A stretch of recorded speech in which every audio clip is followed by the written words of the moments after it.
In Matthew chapter 24, verses 45 through 51, Jesus foretold that there would be end-time ministers within the very body of Christ, who he profiled as lazy and wicked slaves, and who he ultimately would assign to an eternal place where there are hypocrites and gnashing of teeth.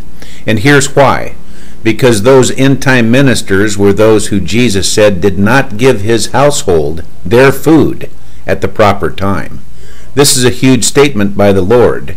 In verse 48, Jesus also identified the prime food needed for the children to be the topic of the nearness of Christ's return, a topic which these ministers failed completely to prepare and equip God's people for. Imagine a parent neglecting to give his own child food. Worse would be holding back food at the proper time, meaning at the peak critical time when that child needed it the most. In fact, Jesus' prophecy is coming to pass today exactly as he foretold. Today's batch of popularized TV ministers, church pastors, and blind prophecy preachers have lulled God's people to sleep and into a lukewarm state.